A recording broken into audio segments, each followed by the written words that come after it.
Muy buenas tardes, bienvenidas y bienvenidos a este espacio de encuentro con autora. De verdad, muchísimas gracias por su presencia, por su compañía. Este evento se hace gracias precisamente a públicos como ustedes que vienen a escuchar una de las nuevas voces dentro de la literatura colombiana.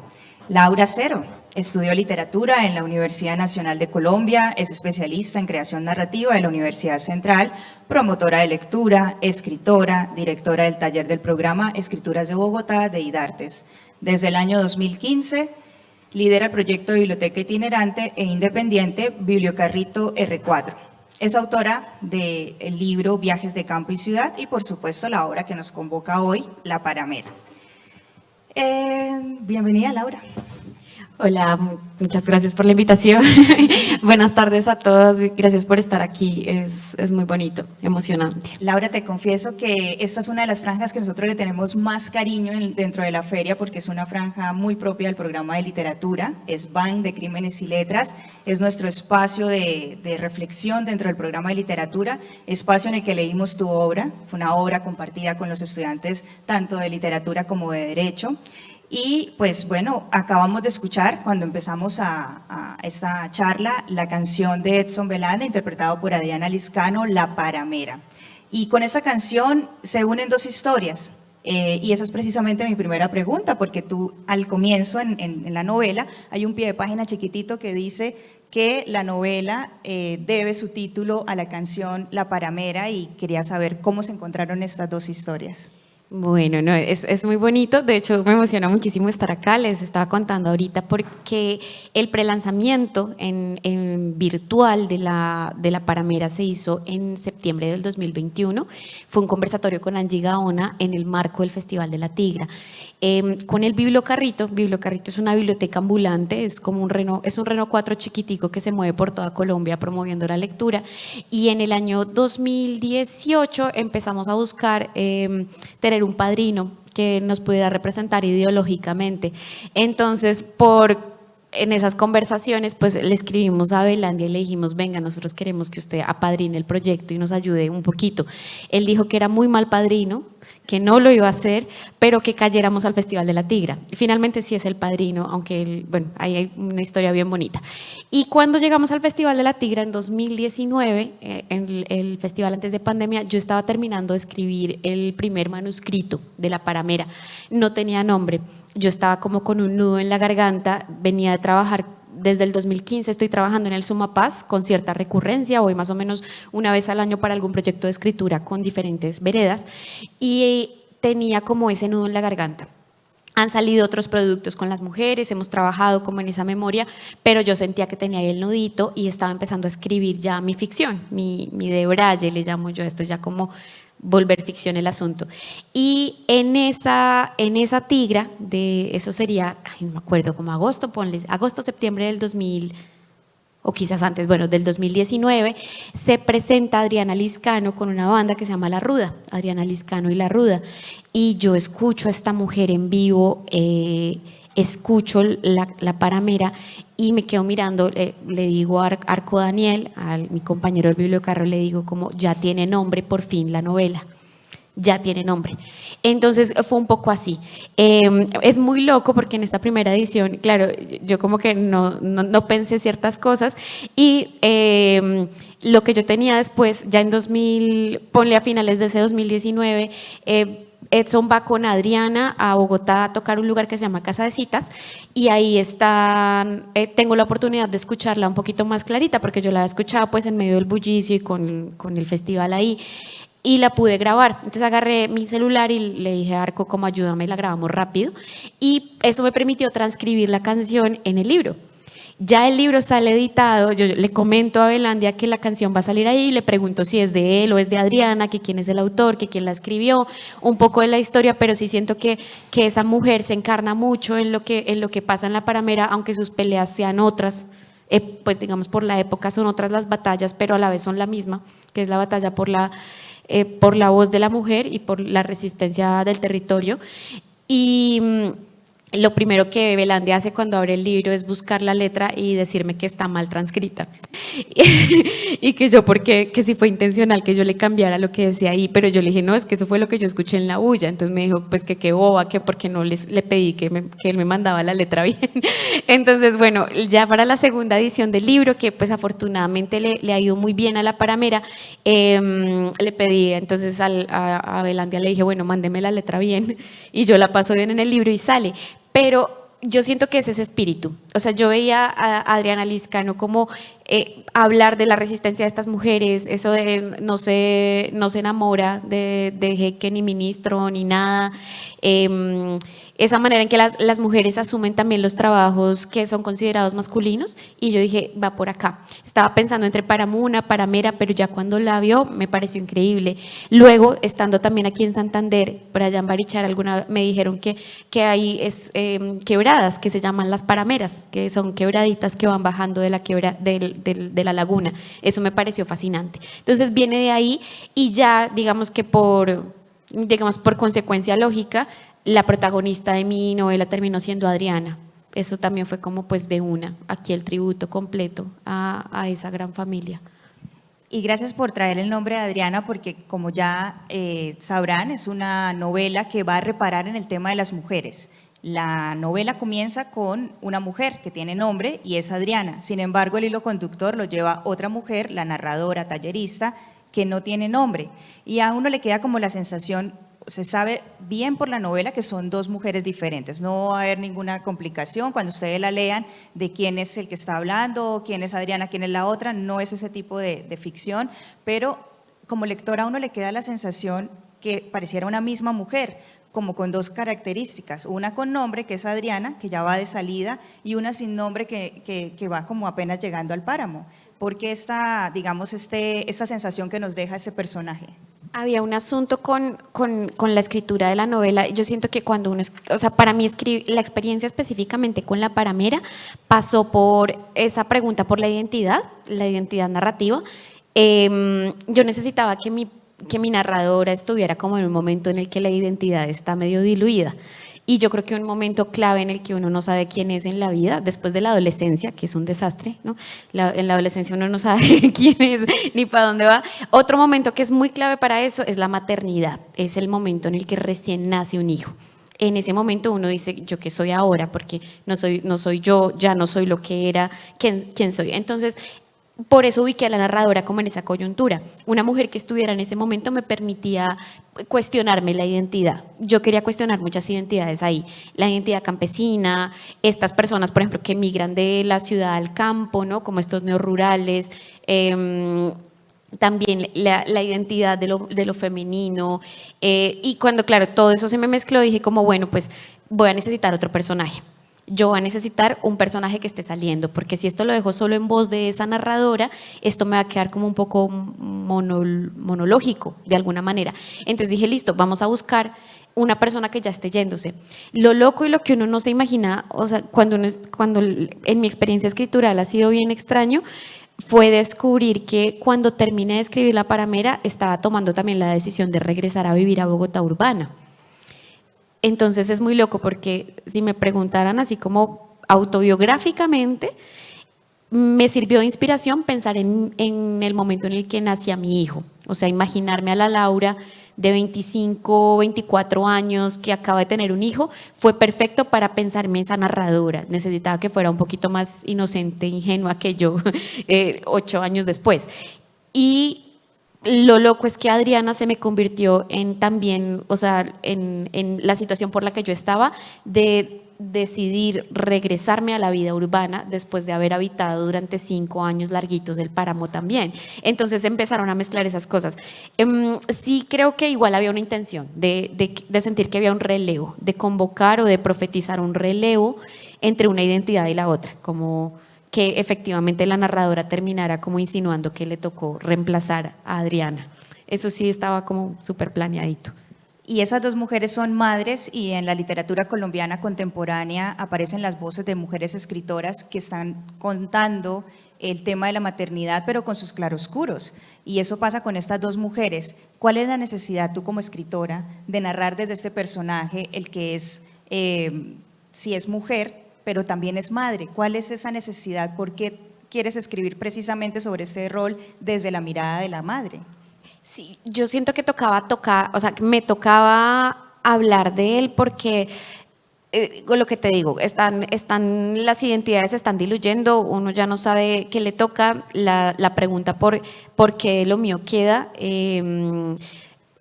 Para mí era muy importante en ese momento la transformación, también la transformación en el cuerpo, que finalmente es transformación en el territorio, y sobre todo porque son, digamos, esas tareas, esta es la oportunidad perfecta para hablar de esas voces. Cuando yo llegué a trabajar al Sumapaz por primera vez, mi hijo acababa de nacer.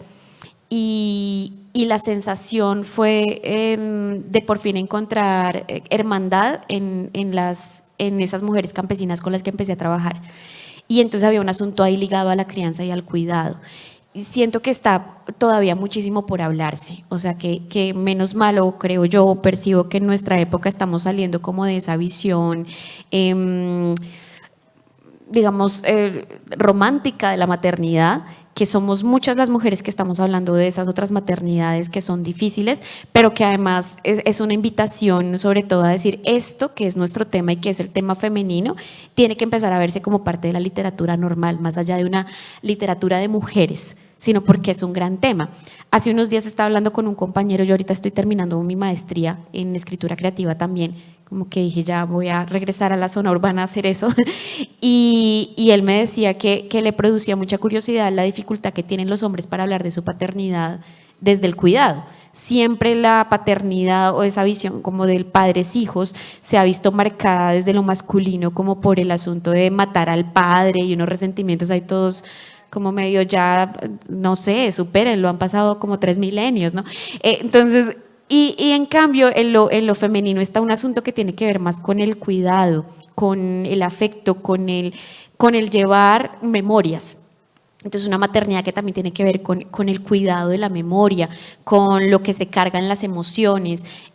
A los hombres todavía se les dificulta eso. Yo creo que esto les está diciendo como somos tantas las voces que ya no lo pueden evitar. Ya cada vez van a encontrar muchas más voces femeninas hablando de este tema, a ver cuándo se despiertan también esas nuevas masculinidades a relatar desde el amor y el afecto de madre. Eso por un lado. Por otro lado, pues obviamente está todo el asunto como de la violencia hacia los cuerpos. No creo que se trate aquí directamente, yo de pronto en viajes de campo lo trabajamos y ahorita en un librito que estamos preparando bien bonito con Laguna es la violencia obstétrica y también lo que implica, ¿no? Las renuncias que se asumen cuando uno es madre, porque también está eso, ¿no? O sea, la narradora de La Paramera es una mujer que no tiene tiempo para escribir porque maternar le roba todo el tiempo. Y eso es importante decirlo, o sea, si uno es mamá, yo no sé de dónde sacamos en serio tiempo para hacerlo todo. Y además podemos con todo y además de todo somos mamás y estamos trabajando y estamos haciendo 1000 cosas y esta mujer además saca y roba tiempo para escribir, ¿no? Entonces, pues había que decirlo, no me podía quedar con las ganas de decirlo. Claro, y eso precisamente lo que dices, que no se quede solo en una escritura de mujeres, sino que cada vez sea un tema más dentro de la literatura, entendido algo más universal, porque la maternidad siempre se romantizó y aparecen estas voces. Pero hay otra característica dentro de la narrativa escrita por mujeres y que no es de ahora, sino cuando uno hace revisión, cuando se revisan esos textos escritos por mujeres desde que se puedan recuperar, desde la recuperación del patrimonio, hay una característica y es la escritura fragmentada. Ya no solamente en algunas temáticas, sino estructuralmente. Entonces empiezan a aparecer unas escrituras más de fragmentos. Y La Paramera es un diario, el diario de la tallerista que va al páramo de Sumapaz a trabajar con un grupo de mujeres. Y entonces cuando uno presenta la obra en el espacio académico, uno dice vamos a leer la novela y después uno se cuestiona, ¿es novela? Como le digo, relato, diario. Empieza a complicarse el tema del género porque no está construida digamos, en la estructura tradicional que tenemos como novela. Y al contrario, pues son fragmentos. Sobre esto precisamente se burla un poco la misma escritora, narradora, más la escritora también supongo, la narradora, que dice en la página 14 del texto, dice: 7 meses y apenas he podido terminar un texto, y menos mal que está de moda lo fragmentado.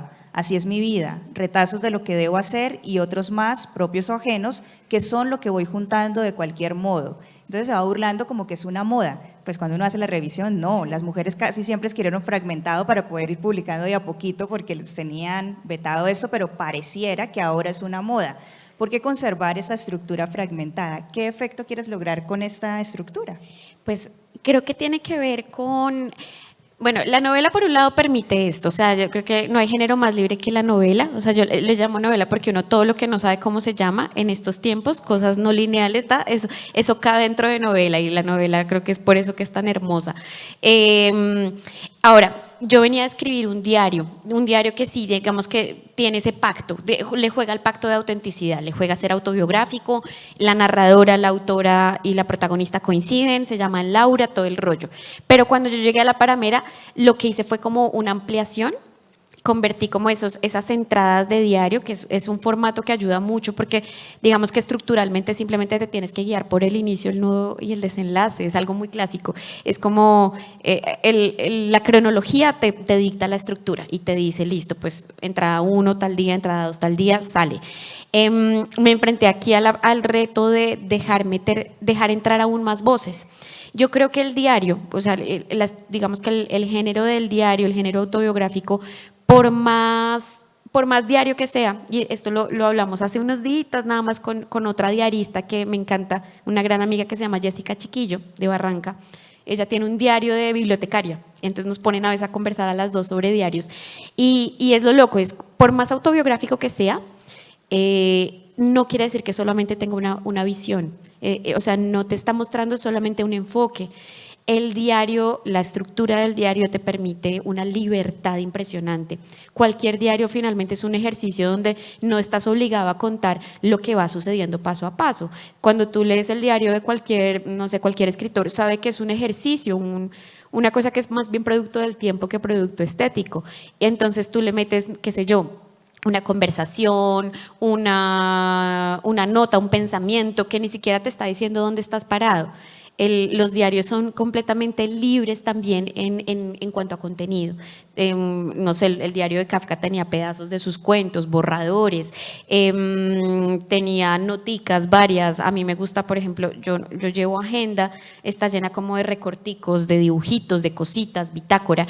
Entonces, yo siento que a la hora de escribir La Paramera, para meter las voces que yo quería meter, que no es una sola narradora quien está aquí hay un montón de mujeres hablando, hay un montón de mujeres campesinas que están contando lo suyo, que son completamente orales, que nunca, y esa es la gran pregunta, ¿cómo se aproximan a lo escrito? ¿Cómo se aproximan a la escritura las comunidades rurales? La única manera que tenía para hacerlo era a través del diario, porque el diario me iba a permitir que no sé quién cita hablara, que un diálogo completo, una escena que es simplemente una caminata en la que los que escucho son voces. Entonces, al contrario de lo que creerían, que es que el diario es monológico, el diario es completamente polifónico. Permite que muchas voces entren y eso yo lo quería hacer. O sea, yo quería que se notara que La Paramera, de hecho, la entradita que se llama La Paramera es un diálogo. Y es justamente eso, yo no sé quién es La Paramera, no es Adriana, no es la narradora, no es la Liscano tampoco, La Paramera son un montón de mujeres hablando y eso entonces necesitaba hacer desde ese lugar del diario. Claro, lo fragmentado. Por un lado, sí hay una cosa de no tengo más tiempo para escribir, me toca escribir cortico, pero sí le da mucho alcance a muchas voces. Entonces sí permite que muchas voces entren y que el lector también ate cabos, que eso me parece que es lo fascinante de estos tiempos, ¿no? Entender que el fragmento también, digamos, está muy en nuestra época, tiene que ver también con permitirle a los lectores terminar el relato en su cabeza, imaginarse qué pasó, imaginarse qué viene, jugar a las coincidencias, jugar a las cosas que parecieran no estar hablando de lo mismo, pero sí están hablando de lo mismo. Y entonces uno puede atar cabos. Eso me parece que es muy chévere, ¿no? Jugarle también como lector a eso.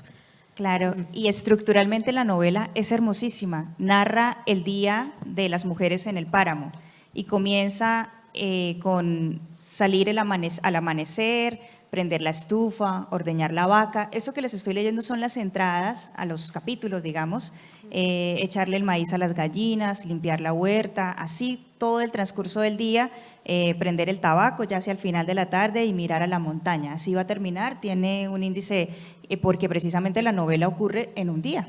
Estructuralmente es eso y el índice es una genialidad.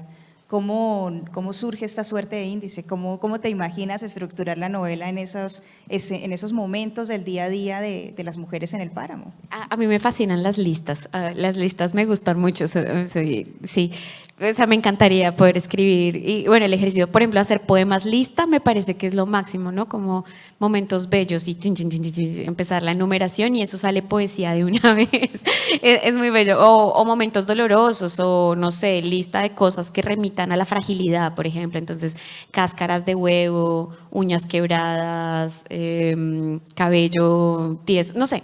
Ay, ahorita no estoy muy creativa, pero claro, entonces cuando la novela ya estaba de un pelito, era una colección de fragmenticos señalados con un asterisco. Tenía algunos que decían como quién era, porque pues sí quise como conservar ciertos personajes, aunque todos se diluyen, o sea, aunque todos terminen como diluidos, más o menos conservar el carácter de una flor, por ejemplo, que Florecita se le nota que es Florecita cuando habla, a Blanquita se le nota, a Julita que nunca habla, uno la puede ya tener en la cabeza porque ya sabe que es a la que siempre aluden y nunca habla, solo tenemos como un momento en el que contó que fue que la espantaron el día anterior y está espantada, de resto no había nada, entonces todo eran asteriscos y ya está listo para impresión prácticamente cuando me puse a mirar y dije no, vamos a hacer una lista de las labores y decidí de una manera muy arbitraria, y esto es lo loco porque esas son las coincidencias chéveres de la vida, de una manera muy arbitraria cómo es un día en el campo. Entonces fue esa lista y esa lista se convirtió en el último momento, lo último que se hizo antes de ir a impresión, se convirtió en las entradas.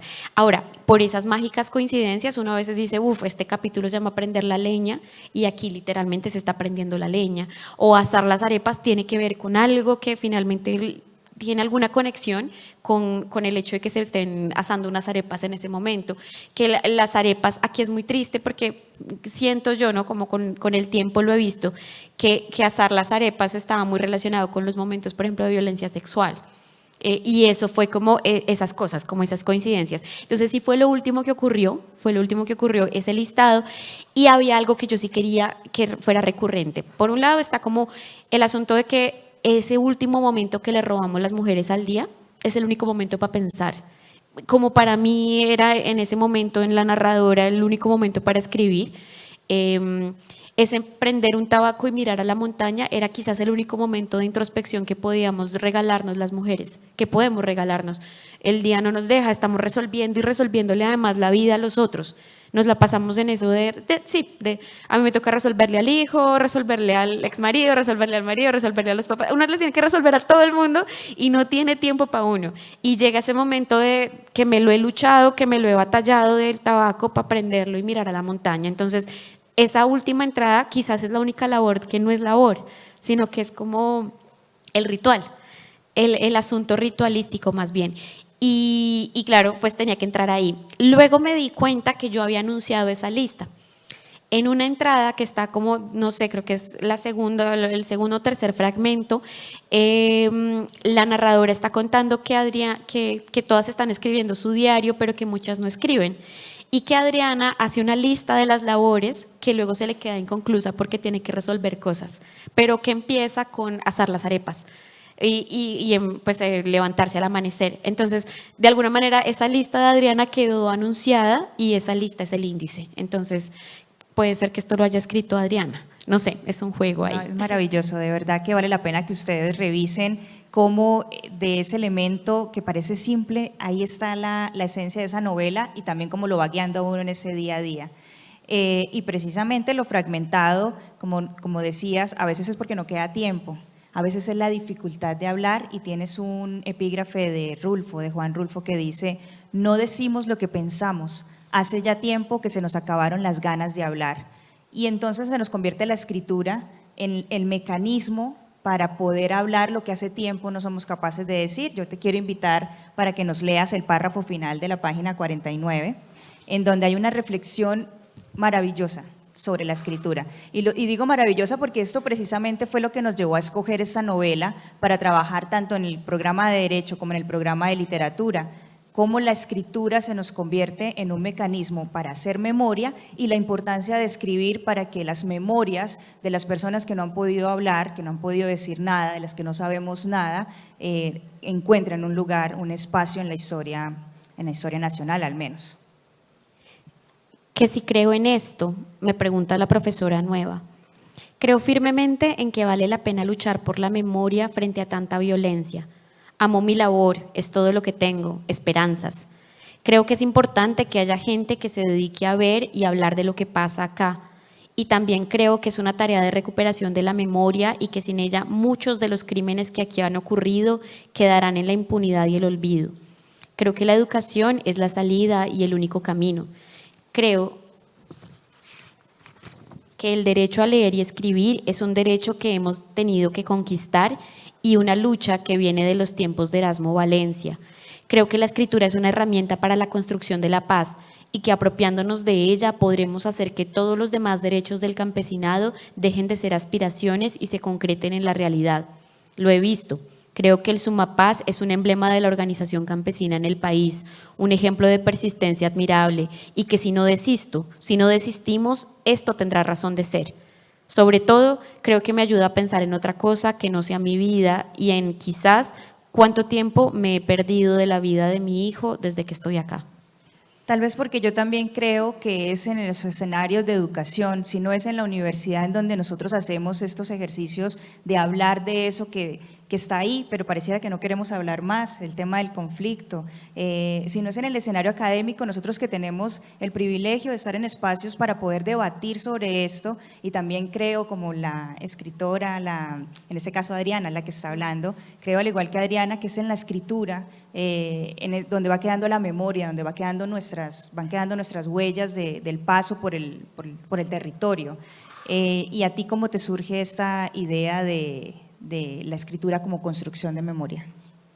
Pues mira, yo empecé a trabajar, empecé a trabajar con estas mujeres en el Sumapaz. Esto tiene un sustrato real, me tiene impresionada.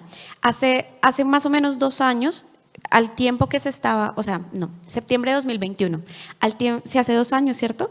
Al tiempo que se está lanzando la Paramera, que para mí era como la manera de liberar por fin y de hacer catarsis en lo personal de un proceso de trabajar con mujeres durante varios años, con mujeres del Sumapaz, y conocer la historia, haberme adentrado en el páramo del Sumapaz y haber recorrido esos caminos. Se está lanzando al mismo tiempo, se está presentando al mismo tiempo el informe de las mujeres campesinas del Sumapaz de la Comisión de la Verdad, y yo no lo podía creer porque no nos conectamos, o sea, nosotras nunca hablamos, nunca cruzamos información.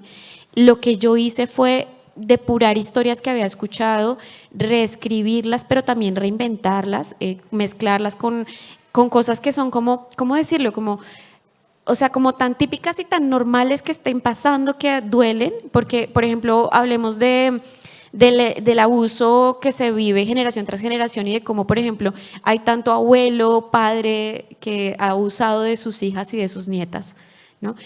Y esto es increíble porque es que esta historia que estoy diciendo acá y que se convierte aquí en una historia, en la microhistoria, una historia única, realmente a todo el mundo le resuena porque ¿quién no ha escuchado una historia como esa en el campo colombiano? ¿No? Entonces eso a mí me pareció impresionante porque digamos que ninguna de las historias que yo cuento aquí está completamente basada en la realidad de que me haya contado alguna de las mujeres con las que yo trabajé. Sin embargo, era muy fácil saber que podía irse por ahí la historia y que tendría que haber pasado en algún lugar. Al tiempo, en ese mismo septiembre del 2021, cuando se presenta el informe de la comisión, las investigadoras elaboran con las mujeres que participaron en esta búsqueda de la memoria un informe y unas narraciones. Estas narraciones también son literatura, han pasado los hechos por la literatura y es increíble los semejantes que son. yo no lo podía creer, o sea, ahorita, de hecho mientras venía para acá, para Bucaramanga, venía leyendo las narraciones y hasta hay un personaje que se llama Blanquita y hay un personaje que se llama Flor, y yo no lo podía creer porque lo publicamos al mismo tiempo y no son lo mismo, pero las historias son las mismas. Yo creo que, digamos que aquí había un asunto, cuando yo trabajé con ellas, cuando he trabajado con esto, ahorita por ejemplo estamos con un colectivo que se llama Liken. Estamos trabajando ahorita en un fanzine sobre la memoria histórica del Sumapaz, porque yo he seguido yendo, y era impresionante ese asunto de la lucha campesina en el Sumapaz, lo antigua que es, lo emblemática que es para América Latina, y las batallas que han dado por la educación. O sea, la lucha se ha dado a través de los caminos legales. Ahorita, nomás el 30 de diciembre del 2022, por fin, o sea, legalmente se declaró la zona de reserva campesina del Sumapaz, después de estarla luchando desde los 90s. Y tiene que ver con, claro, digamos que en el gobierno de Uribe todo eso se echó para atrás, se convirtió, digamos, la institución que tenía que hacerlo, que era el INCODER, se convirtió en el lavadero de plata más bravo, en el despilfarro y la corrupción más brava del mundo más bien, y todo este proceso se frenó. Y gracias a los acuerdos de paz, digamos que se pudo empezar otra vez a luchar, pero ellos se la han luchado. Si en los 20 se la lucharon con las armas, si en los 40, si en los 50 se lucharon con armas, la vía legal ha sido el camino ahora. Y ese camino legal nos está hablando pues del ingreso a la cultura escrita. Nos está diciendo, es por aquí. ¿Quieren que les peleemos? Pues les vamos a pelear entonces apelando decisiones, buscando los tribunales. Son personas que se han luchado su carretera, se la han luchado así como escribiendo y escribiendo y escribiendo y se han apropiado de esas herramientas. Entonces, para mí eso era como brutal. Sin embargo, a la hora, por ejemplo, de la escritura, cuando yo estoy haciendo estas labores de recuperación de memoria, todo es de grabar y todo es oralidad. Todo es oralidad porque todavía falta ese paso, ¿no? Faltaba ese paso. Entonces, claro, cuando uno llega de profesor de escrituras creativas, o profe, uno dice como, no, pues vamos a hacer cuentos, pero es que es otra cosa. Es otra cosa y entonces también es decir, listo, ya se la han luchado la apropiación de la cultura escrita, pero no por ello vamos a abandonar ese lugar y ese terreno fértil y maravilloso que es la oralidad. Entonces uno entiende todo el camino, ¿no? Nosotros que trabajamos desde las famosas LEO, ¿no? Lectura, escritura, oralidad, para arriba y para abajo, es darles el lugar que se merecen. Entonces la oralidad también tiene un lugar que está muy merecido y que la literatura a veces como que se lo ha pasado por alto. Sin embargo, hay personajes como, o sea, escritores como Juan Rulfo, que han sido como eso, como o sea, poner la oralidad en el primer lugar.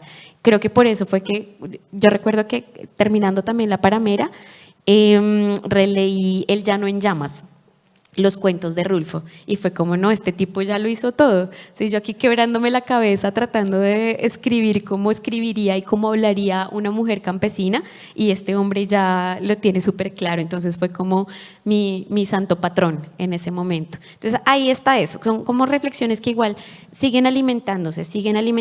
Yo no sé si ustedes vieron el capítulo testimonial, por ejemplo, del informe de la Comisión de la Verdad, pero es un capítulo hermoso que lo hicieron, o sea, lo escribieron y habla en la voz de las víctimas, tiene mucho de transcripción, pero donde también hubo un equipo de literatos, un equipo también de profesionales acompañando esa escritura y escribiendo con ellos. Yo creo que ahí está la labor también. Entonces no es como eso de yo no estoy aquí para darle voz a los que no tienen voz ni nada de esas cosas, ¿no? Uno está como para potenciar cada lugar y también pues hablar desde lo propio, desde esa herramienta que es la escritura. Y uno de los ejercicios que propone la tallerista, ya que Laura nos está diciendo, no es llegar al sitio y decirles, bueno, vamos a escribir un cuento. Ella se da cuenta de eso, se da cuenta que no se comunica muy bien con las mujeres porque pues tiene toda la estructura de una persona que está en la ciudad y que por ejemplo llega a un escenario de personas que están escolarizadas y se le hace fácil empezar a pensar que podría hacer eso, pero no lo puede hacer. Como no lo puede hacer y tiene que conectarse con el público de las mujeres del páramo, les propone un ejercicio de hacer un mapa cuerpo. Y entonces dibujan la silueta, alguna sirve de modelo, dibujan la silueta y de lo que se trata es de escribir sobre esa silueta, pero no con palabras, sino con hierbas. Entonces, ubicando en el mapa cuerpo las plantas que eventualmente podrían ser de ayuda para diferentes partes del cuerpo. ¿Cómo podemos entender entonces el cuerpo como territorio? Porque este ejercicio del mapa cuerpo, y qué de fascinante tiene esta imagen, pero también qué de violento tiene esta imagen. Sí, hay, digamos que yo pienso como, bueno, ustedes son universitarios casi todos, ¿no? Entonces me voy a poner en modo discurso universitario. Bueno, digamos que en teoría literaria, como las teorías feministas, como que dicen, listo, hay un asunto donde se mete lo femenino que tiene que ver con todo lo que no habla, justamente lo que no pasa por la escritura. Entonces está la mujer, la naturaleza, el niño, la infancia, el indígena, todo lo que no tiene voz, ¿no? Frente a lo masculino o frente a lo patriarcal, pues. Entonces es muy loco porque digamos que así ellas digan, bueno, esto se ha asignado a la mujer. Lo cierto es que arquetípicamente, o sea, desde tiempos inmemoriales en Occidente, se le ha asignado igual a lo femenino como ese asunto de ser lo receptivo, lo pasivo, ¿no? Entonces, cuando uno se para desde ahí, digamos que uno entiende que la visión, por ejemplo, ni siquiera masculina, sino la visión patriarcal, la visión que ha puesto por encima lo masculino de lo femenino, la que no está chévere, sino la que lo ha puesto por encima y le ha dado poder, ¿no? Y ha convertido en una guerra de poderes lo masculino y lo femenino, ha sido violenta y ha ejercido como ese ser activo como sometimiento. Y entonces el conquistador, la figura como del poder, siempre ha llegado como no a conversar con lo femenino, sino a invadirlo, atacarlo. Era impresionante porque, de todas formas, por ejemplo, ahorita que estamos trabajando con Liken en esta reconstrucción de la memoria del Sumapaz hecha con la gente. Entonces, claro, hay cosas que todos conocemos y uno puede encontrar en internet, pero muchas cosas que no se han hablado. Son las mismas reflexiones que los campesinos se hacen sobre cómo se ha tratado la tierra en el páramo. Y entonces ya viene siendo algo que, o sea, yo soy fiel defensora sobre todo de la soberanía campesina y digamos, del poder que tienen las comunidades sobre sus territorios, las comunidades que han habitado los páramos, que hacen parte, ¿no? En esa visión ecosistémica hacen parte, pero ellos reconocen, por ejemplo, que hubo una época hacia los 70s, 80s, en donde se perdieron esas conexiones que eran el llamado de lo femenino de cuidado sobre el territorio y se empezó a explotar y se empezó a hacer daño al páramo. Y entonces ya no eran las vaquitas para nosotros y para tener aquí lo propio y la huerta para el autoconsumo, que es una llamada que hacen las mujeres siempre que hablamos como de la reforma agraria vista femeninamente, tiene que ver con eso, con la soberanía alimentaria, por ejemplo, sino que ya se volvió como la idea del monocultivo y la idea del progreso y la idea de la revolución verde y tales. Entonces, cuando yo escuchaba haciendo este ejercicio de mapas de cuerpo, lo hemos hecho varias veces. Aquí ya yo lo que hice fue como una recreación de qué pasaba. Era como desde esa visión el hombre, el colono, lo que hizo fue tumbar y tumbar y tumbar páramo. De hecho, ellos, no solo allí, o sea, pienso como en muchos lugares donde ha habido páramo también y ya no hay, era esta diversión. Hace poco lo escuché, una mujer mayor, ya una sabia de allá del Sumapaz, decía como era por pura diversión que uno se sentaba a ver cómo los hombres iban quemando el monte, solo por el placer de ver el fuego quemarse. Y claro, o sea, en el contexto en el que yo lo estoy escuchando no escandaliza, y yo quisiera que tampoco nos escandalizara a nosotros. Tiene que ver con unas dinámicas que ahorita ya no se entienden, o que ahorita ellos mismos dicen como pues ahorita no se puede cazar, pero es que antes había mucho más conejo, había mucho más borugo, había mucho más, pero es un conflicto muy duro, que es como hemos tratado ese territorio por suponer que el territorio es menos o está a nuestro servicio. Y eso es Occidente, o sea, finalmente eso es, ¿no? Como Dios que dice, tomen, ustedes son los dueños de la naturaleza, de una vez provocando ese desnivel tan horrible. Y entonces, claro, cuando uno piensa que la mujer simbólicamente también ha estado ahí, es lo mismo, ¿no? Tome ese cuerpo, tome esa mujer, esa es suya, y haga con ella lo que quiere. No fue el Sumapaz la única región, pero pues se vivió una época de hacienda que fue como de 1903 a 1920 y pico, que fue la época de la hacienda Sumapaz, y todos esos eran, no les miento, eran como 200.000 hectáreas de páramo que pertenecían a un solo hombre, ¿no? Y en esa época se vivió un feudalismo, 1900 y pico, y estamos viendo el feudalismo con todo y derecho de pernada, que era que la primera noche del matrimonio de cualquiera de los pobladores, de estos trabajadores del Sumapaz, le pertenecía al dueño del Sumapaz. O sea, eso sí eso sí me escandaliza. Y es como, o sea, jue madre, estamos ya en el pleno siglo XX y esto estaba pasando. Esto estaba pasando. Entonces, creo que hay cosas que igual la ficción, no sé cómo decirlo, el proceso más bien de escritura desde la ficción convoca y dice, sin saberlo, sin entenderlo. Yo recuerdo el día que con Angie Gaona estábamos hablando de esto, ella me dijo como, tú dices aquí una cosa que es una verdad, y es que la guerra también ha tenido que ver con nuestros cuerpos. La guerra ha pasado por nuestros cuerpos, y yo le dije como, créeme que yo no lo dije pensando en esclarecer la verdad del conflicto armado en Colombia, pero de paso sí pasó. O sea, de paso sí estamos hablando de algo muy cierto, y es que o sea, todas las ofensas que se hicieron contra el territorio, todas las ofensas que se hicieron contra el cuerpo de las mujeres son heridas que todavía no hemos sanado y que de las que todavía hay muchísimo que decirse y trabajarse. Entonces, bueno, iba por ahí. A mí es que el tema me conmueve mucho, o sea, me sorprende como escucharlo y sentir que sigue ahí, ¿no? Que seguimos siendo material de guerra, sobre todo eso, botín de guerra, las mujeres como un botín de guerra, una cosa más, es impresionante, ¿no? Entonces, ahí está esa conexión.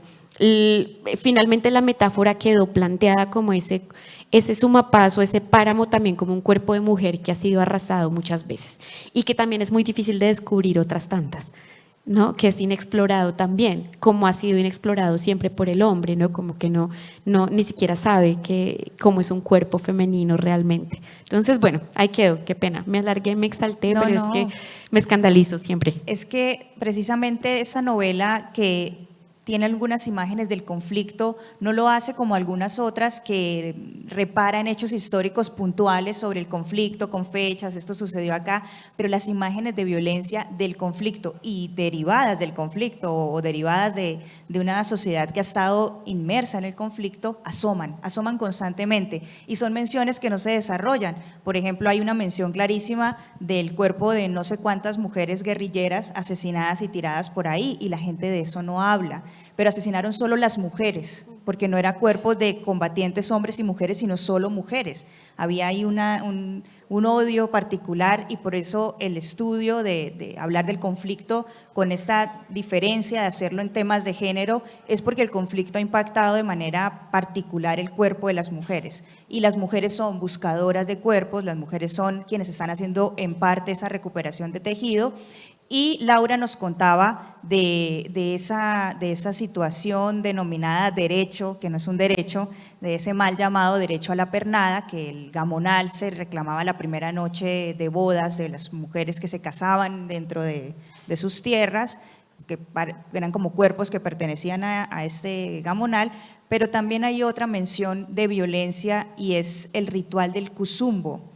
Para quienes están acá que quizás no conocen, nos quieres hablar de esto, pero a mí me interesa más, pues, como para ponernos en contexto, contar qué es este ritual del cuzumbo. Pero ¿esto es material de consulta o esos son imaginarios, simplemente oralidad, son historias? No, pues mira que pasó algo parecido, o sea, muchas de esas cosas yo las oí de la gente. Lo que a mí me sorprende es esto, porque claro, por ejemplo, cuando salen los informes de la comisión o los libros, por ejemplo, esta colección del Centro Nacional de Memoria, Jessica Chiquillo llegó un día con el libro y me dijo, mira el libro, este libro cuenta sobre la violencia hacia la mujer en los llanos orientales, y tiene toda una investigación sobre el cuzumbo. Y yo, ¿qué? Porque yo simplemente lo había escuchado y de oídas sabía qué era, pero lo había escuchado en el marco de un taller en el que estábamos hablando de plantas. Suelo soy promotora de lectura también, ¿no? Entonces suelo cargar en mi biblioteca muchas cositas curiosas que son difíciles de encontrar en las bibliotecas o en las librerías como más comerciales, y es, por ejemplo, este librito que llevaba era un libro de memorias, rituales de prácticas de puerperio y los primeros años y primera infancia de las comunidades Nasa. Me lo había regalado una amiga cuando mi hijo nació. Entonces es una cartillita hecha por la comunidad Nasa en la que cuentan, por ejemplo, la ceremonia de la siembra de placenta. Entonces, cuando la placenta, o sea, cuando nace el niño y sale la placenta, muchas comunidades indígenas en Colombia la siembran en el territorio y lo hacen con la creencia de que cuando la placenta se siembra en la misma tierra, ese niño está arraigado al territorio. Entonces, él puede irse a estudiar a donde sea, pero va a regresar a trabajar por su tierra. Y eso explicaría, digamos que explicaría desde ese lugar, porque, por ejemplo, las personas que nacemos en zona urbana somos tan desarraigadas y no tenemos ese sentido de pertenencia con el territorio, porque nuestras placentas se van a un basurero biológico o se queman o la gente se las unta en la cara en cremas, no sé, o sea, también son mitos, cosas que uno escucha, ¿no? Pero bueno, estábamos contando todas estas, yo les iba leyendo y ellas me iban diciendo, no, este sí, ay, sí, este sí lo hacemos, o este lo hacían, o sí, yo tengo las placentas de mi hijo en la casa. Otra decía, no, aquí no se hace un bautismo. Bueno, la comunidad del Sumapaz pues ha sido como siempre muy, pues ideológicamente muy fuerte también. Llegó el comunismo allá, entonces eso es muy chévere, allá no hay casi iglesias. Creo que solo hay una capilla en el norte de Sumapaz, de resto no hay. Mucha gente se declara atea de una manera muy interesante, una cosa muy chévere. Entonces me decían, no, aquí no hay bautizo de ese, pero hay bautizo de agua. Entonces sí hay un bautizo especial que no tiene por qué tener sacerdote ni nada, pero pues sí hay agua bendita y uno manda a traer el agua. O la seguranza, por ejemplo, ¿no? El azabache para cuidar a los niños del mal de ojo, bueno, muchas cosas. Y entre todas esas cosas empezamos a hablar de plantas. Entonces, hablando de plantas y contando muchas cosas, fue cuando ellas llegaron a contarme lo del pipí del cuzumbo. Y sí fue una cosa muy curiosa porque sí hubo como ese de esto no está bien. Lo que le vamos a contar es una práctica que no es correcta, pero yo no sentí en ningún lugar, en ningún momento de esa conversación, que ni siquiera yo, o sea, cuando la estaba escuchando, que hiciéramos conciencia de lo violento que era lo que estábamos diciendo.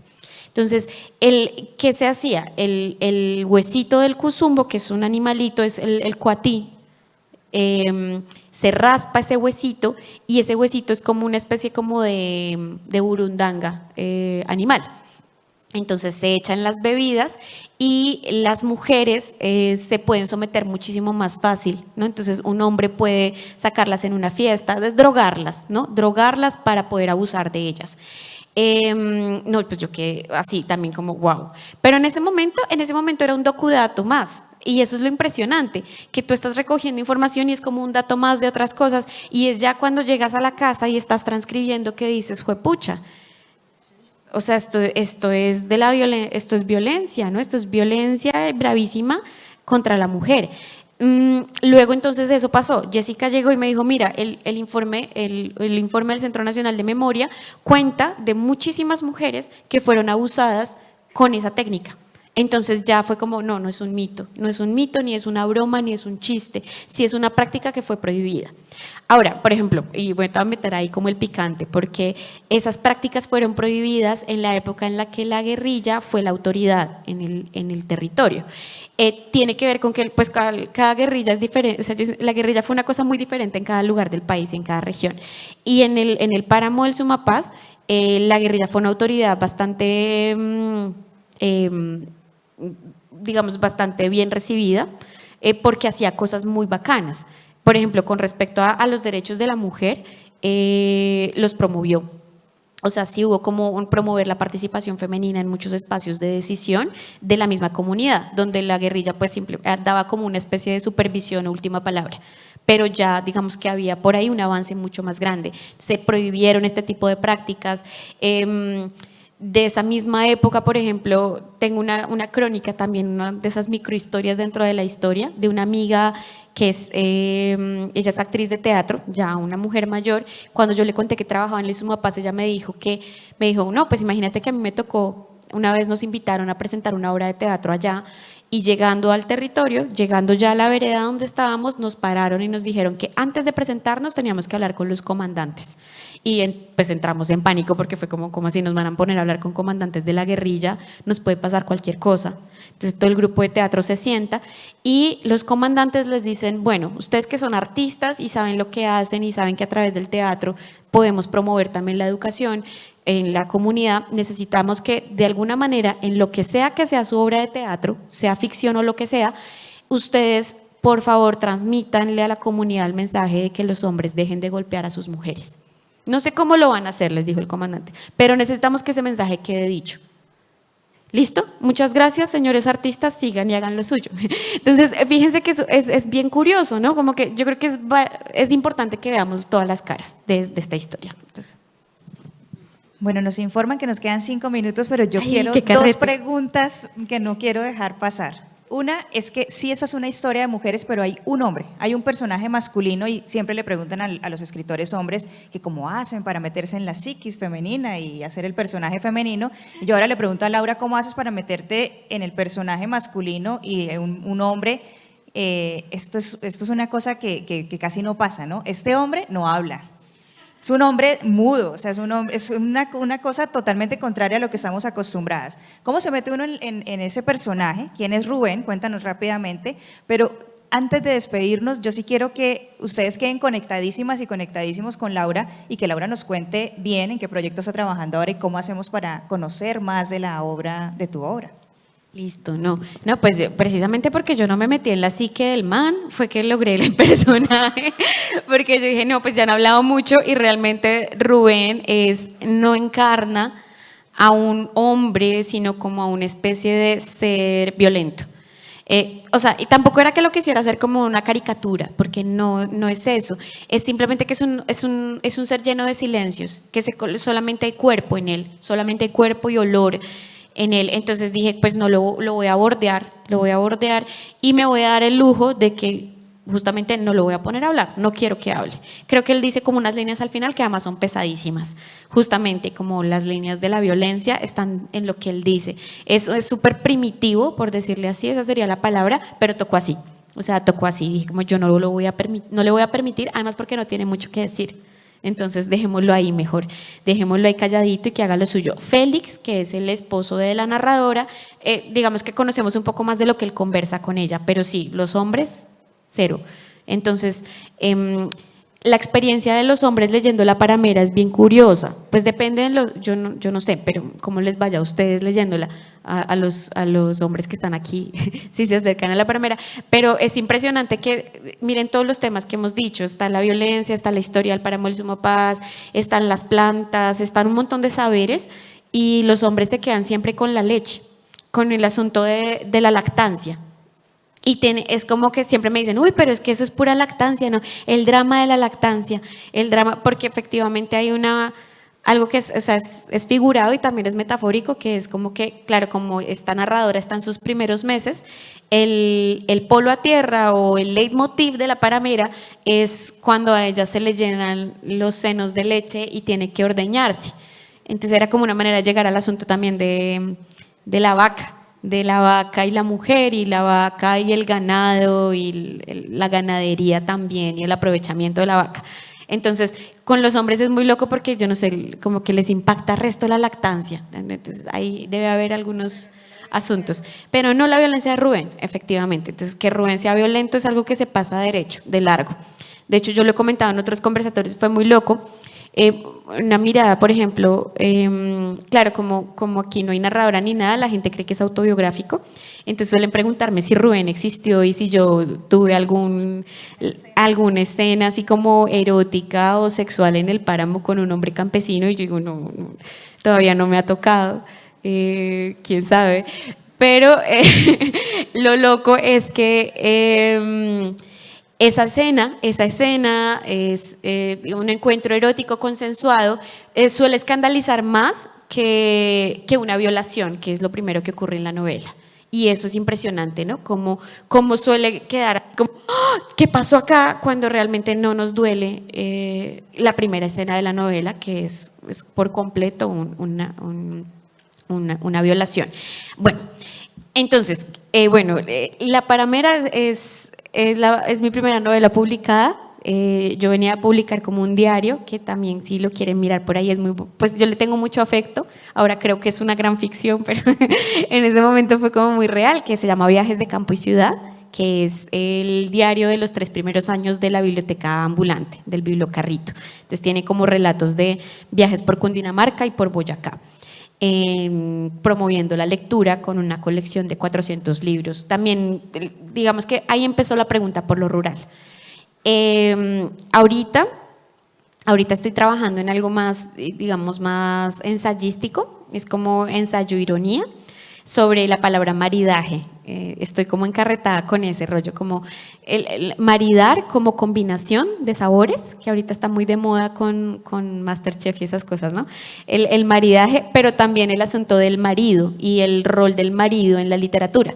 Entonces, por ejemplo, Cherezada, que era como una mujer obligada a contar historias para que no la maten, ¿no? Y su marido. Y Barba Azul, por ejemplo, el marido que prohíbe abrir una puerta, la puerta de la libertad. Y a partir de ahí, como los maridos y las mujeres mal maridadas, que es otro gran tema de la literatura española desde el siglo de oro. Entonces, como que me fui por ahí. Y bien, sigo como en estos proyectos de escritura colectiva y de escritura con comunidades. Después de la Paramera he seguido trabajando en el Páramo. Trabajo con bibliotecas rurales, entonces como en procesos de herramientas y estrategias para la promoción de lectura en comunidades rurales. Ahorita estamos haciendo un fanzine, lo que les contaba, como hemos sacado varias publicaciones todo el tiempo. Me suelen preguntar como, bueno, y la retribución de esta investigación que usted hizo acá, como con las comunidades, y es como, pues es un proceso que se lleva haciendo. Esta fue como mi catarsis personal, pero pues es un proceso en el que seguimos trabajando, que es ese de las comunidades rurales, y estamos trabajando en algo que sí va a salir muy pronto, que es una novela gráfica que se compone de 8 relatos de mujeres de la cuenca del río Magdalena.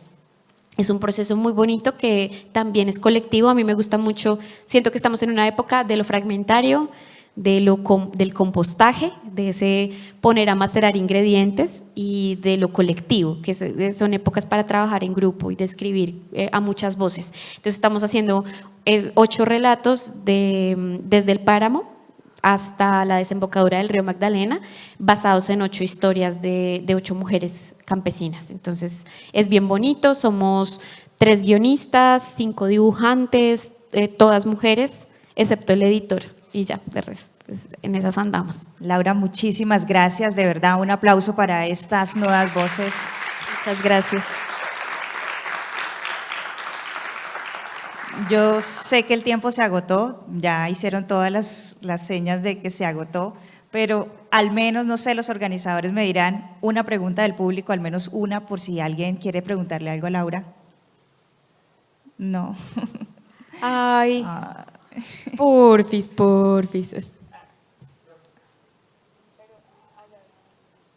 Una, listo.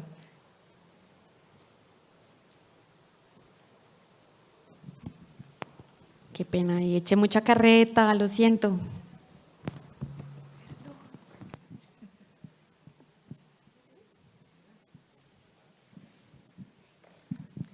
Bueno, buenas tardes a todas, a todos. Muchas gracias, Laura, muchas gracias, Erika. Qué hora tan bonita, tan cortica. Tú dijiste una cosa que a mí me parece muy bella y que me hizo recordar la transición que ha tenido también el derecho en Colombia. Me hiciste recordar cuando Gabo decía, en el campo nos matan con balas y en las ciudades con decretos, en el amor de los tiempos del cólera. Y tú dijiste, la escritura ha permitido agenciar los derechos. Y siento que es un poco lo que ha pasado con los usos alternativos del derecho, en donde ya no solamente el derecho es el látigo de los que no tienen voz, sino que a su vez ha sido un instrumento para hacer cosas con él y transformar realidades desde otra perspectiva. En la Paramera hay una imagen muy bella en donde tú haces yo lo entendí así, ¿no? Como un llamado de atención a las instituciones, a cuando el Estado va a hablar con las víctimas y las víctimas son solo un expediente más y sus relatos caen fríos en esas decisiones de los jueces. ¿De dónde te salió esa idea que además nos ha servido en el curso de Derecho y Literatura para hablar con los estudiantes de Derecho y decirles, vamos a hacerlo de otra manera? Gracias. Sí, no, pues realmente eso fue, o sea, es la experiencia, o sea, lo he vivido, como que eso, o sea, la fuente fue esa, como sentir que cuando uno llega y se aproxima como institución es muy fácil provocar acciones con daño.